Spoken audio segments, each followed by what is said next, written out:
Hi, my name is Hitesh and you're watching Metasploit Extreme on Kali Linux. Below is my email ID and my homepage as well, where you can actually contact me and can leave your feedbacks. Now, let's try to hurry up with some practicals. But before that, I would really like to mention a note out here. That note is, please keep your patience in this video. Because if you have already heard this name, Metasploit, then you might be quite fed up with this kind of video.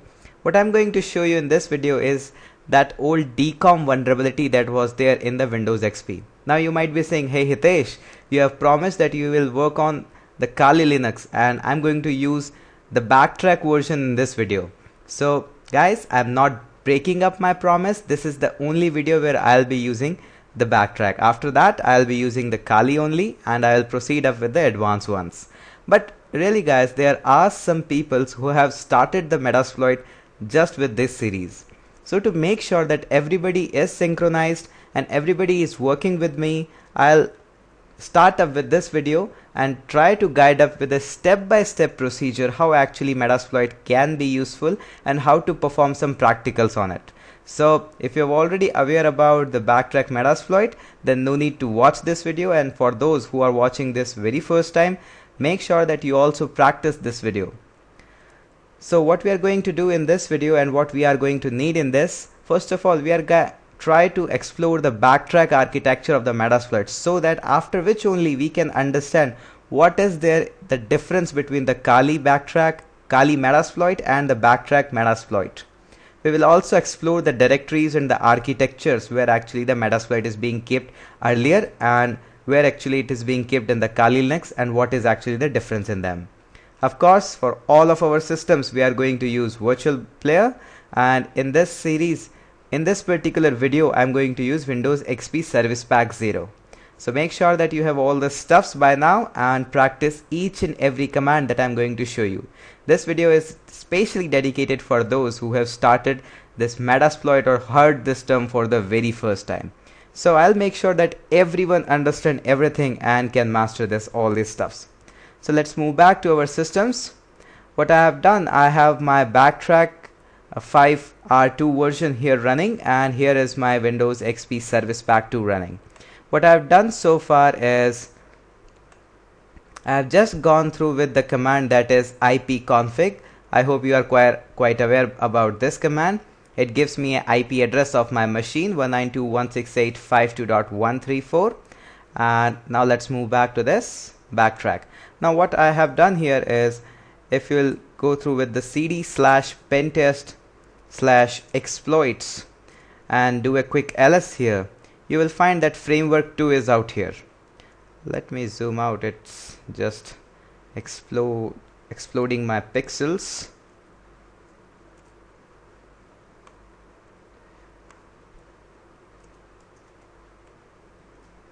Let me zoom it a bit.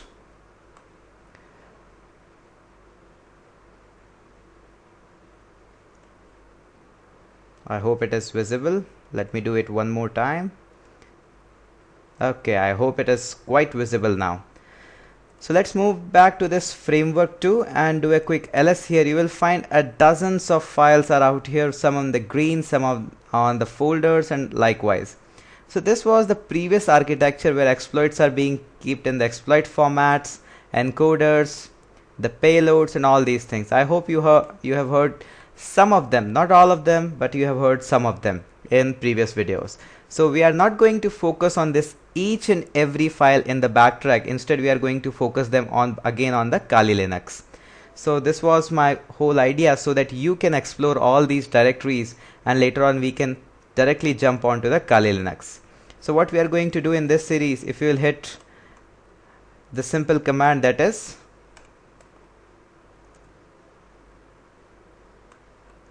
MSF console here,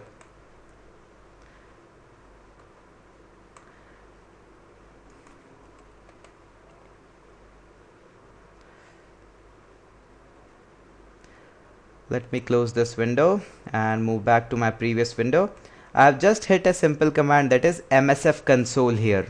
Now once you will hit MSF console, it may allow you to open us the Metasploit framework itself on the command stream, but it will take some time. That's why I have already loaded up all the things.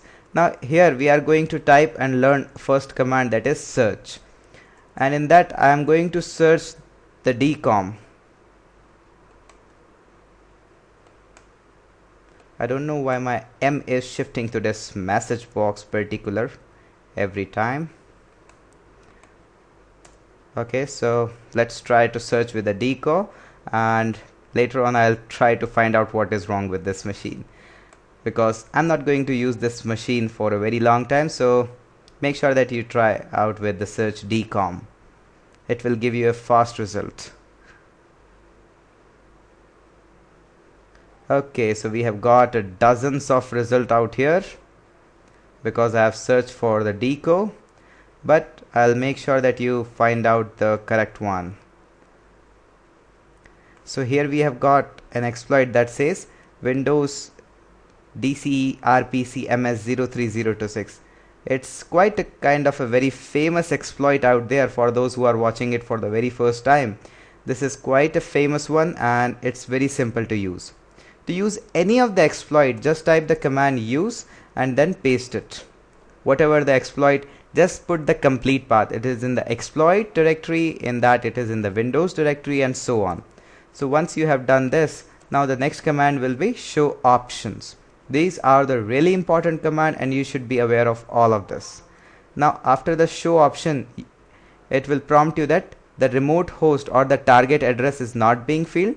So what we are going to do, we are going to set our host value, that is 192.168.52. it's our Windows XP .134. Let's double check it if the values is being filled by again pressing show options, and yes, this time it is filled. Now if you remember the story, there was an exploit, there was a vulnerability. So DCOM is the vulnerability out here in the Windows XP.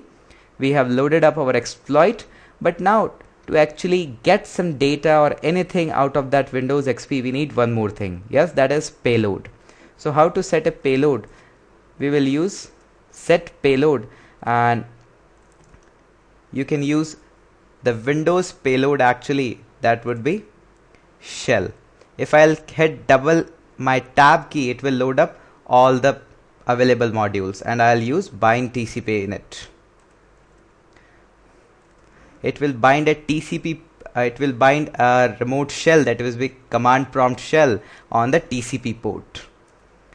Okay, so let's again check show options if there is any other option being left for us. Not at all. So finally the magic command will be the exploit. So once you have exploited the machine, it will start up the Windows shell, that is command prompt on your system. What you can do, lots of, like you can do a dir or list the directories, or you can do any kind of cat. You can travel to the directories. Like right now I am in the C drive. I can create some folders like mkdir hitesh 1234. Now the folder is being created out here. Let's check it out. I'll go to the C drive here.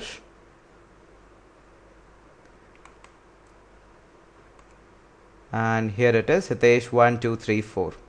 I can create one more folder, that would be mkdir h1234. Now one more folder is being created remotely on the machine, and this is how actually the simple Metasploit work. So I hope you are quite aware now what is capable of Metasploit. This is not only the Windows XP Service Pack 0. Lots of time it can compromise lots of much bigger than this. But make sure we start up with this simple exercise, and once you complete this. Now one more important thing that you would really like to know about this is really interesting. Many times I have found users that they are not quite getting the sessions and all these things. So for that, make sure that whenever you type anything out here, just make sure that you hit one command, that is ping 192.168. Really forgot the IP many times. 52134. 52.134. So make sure you attack all these scenarios and loads up everything after once you have checked that the system is connected to your computer. It would be something like that. You want to hack into a Google, and if you are pinging to the Google, it is not replying to a ping. That means you are not at all connected to internet. So make sure that everything is fine, ping is working, and all the commands that I have typed are working. Also, for your benefit, what I have done, I have already written all these commands for you, and I'll give this notepad file in the exercise files on the video.